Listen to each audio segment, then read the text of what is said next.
Tag-init Summer Experience. Grabe na talaga ang init ngayon. Talagang hindi ka mapapakali sa sobrang init. Kaya tara, bumili tayo ng halo-halo sa mga nagtitinda sa labas. Teka lang kuya, saan ka naman bibili ng halo-halo? Halos sa lugar natin walang halo-halong nagtitinda. Ay, oo nga pala.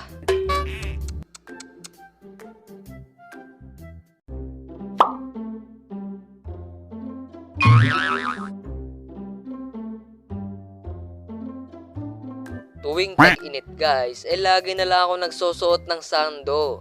Hindi na ako nagsusuot ng t-shirt. Dahil nga sa sobrang init men. At nakaupo lang ako sa upuan at yung mga mata ko tutok na tutok sa cellphone buong magdamag. Kahit sobrang init na hindi mo na malayan dahil sa tutok mo ng cellphone, para ka nang naligo sa pawis dahil sa sobrang init. Yung kahit gabi na ramdam mo pa rin yung sobrang init. Ang init!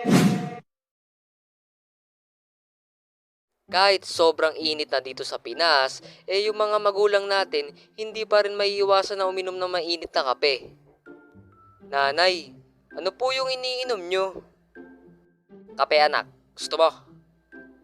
Ayo, sumabog mo ka mo. De, joke lang guys, walang ganon. Pero bakit ka ba inom pa rin ng mainit na kape ang mga tao kahit sobrang init na dito sa Pinas? Diba? Bakit ba ganun guys? Comment nyo nga dyan sa baba kung bakit ganun.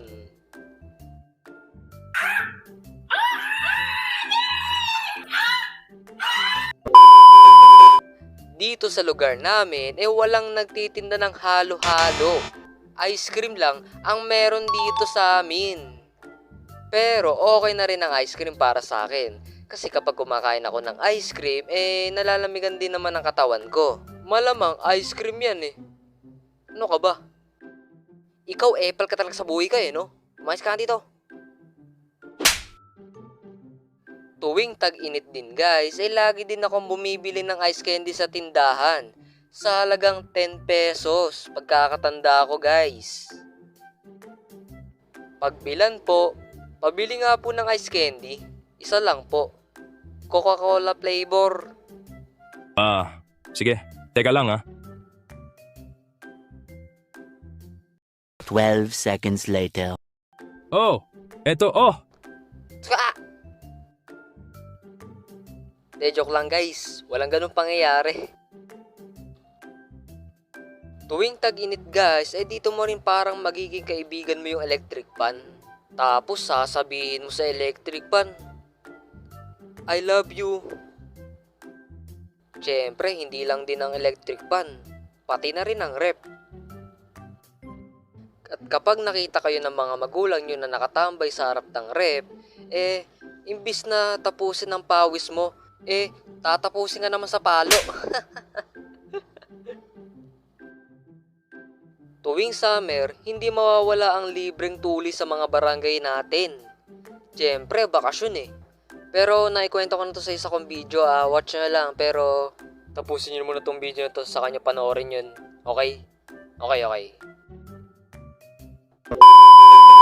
Sa sobrang init ng panahon ngayon guys, pwede ka na ata magprito ng itlog sa bubong dahil sa sobrang init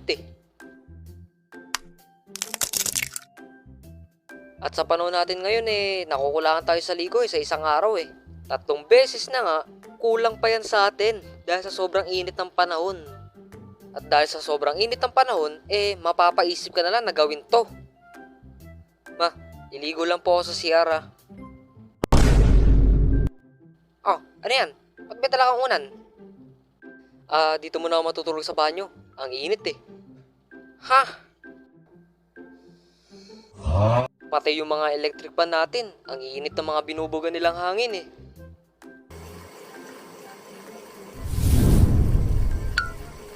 O, diba? Wala ka talagang takas sa init, men. Depende na lang kung may aircon ka.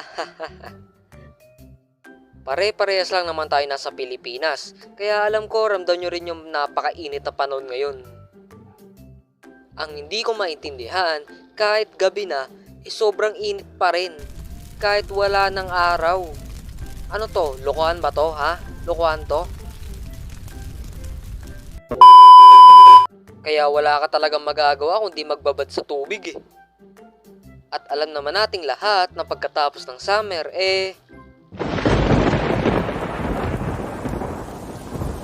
ayun, tag-ulan na ulit. Pero sa ibang video ko lang ikukwento yon kasi summer pa naman yun, di ba? At ito pala guys, masingit ko lang no.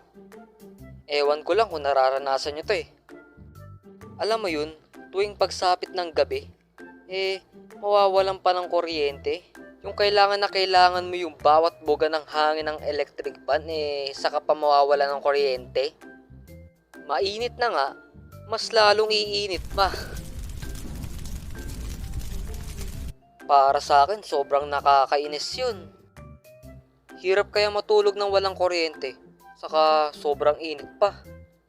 Para tayong niluluto eh. So yun, hanggang dito na lang muna. Sobrang init kasi dito eh. Bago magtapos ang video, maraming salamat muna sa nakakulab natin na si Boss G. Subscribe din kayo sa channel niya, kaka 1K lang niya. Congrats po kaya Boss G ah.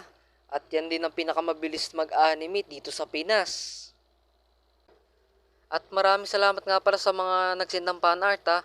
Ito, art by kay Natsuki Animation. Napakaangas niya mag-drawing at napakagaling. Subscribe nyo din siya, Natsuki Animation. At syempre, hindi lang isa, kundi dalawa. Ito, galing naman to kay Selly Fan Art. Salamat sa iyo, Beshi. Napakaganda nito at sobrang cute ko pa dito. Syempre, hindi lang dalawa, kundi tatlo. At ito, galing kay J-Ban Idol. Salamat sa iyo, Idol. Sobrang ganda nito, oh. May mga shadows pa talaga. So, yun, maraming salamat sa inyo. Maraming salamat sa mga nagsisend ng fan art. Yeah, I appreciate it and hopefully ay sana patuloy pa rin kayong sumuporta sa channel ko. At sa mga gusto pala mag-send ng fan art, ito may FB page na ako at pa-follow na rin and then i-like. Dito rin kayo pwede mag-send ng fan art kung gusto nyo. Kung ayaw nyo, di wag, joke lang. So yun, sana mag-send kayo at sana maraming mag-send ng fan art at yun na, para maipakita natin sa next video natin. At yun, maraming salamat po sa panonood at huwag niyo po makalimutan mag-iwan ng like and subscribe para ma-appreciate ko naman yan eh. And then yun, hanggang dito na lang ulit. Salamat sa panonood. Kita sa susunod na video. Bye!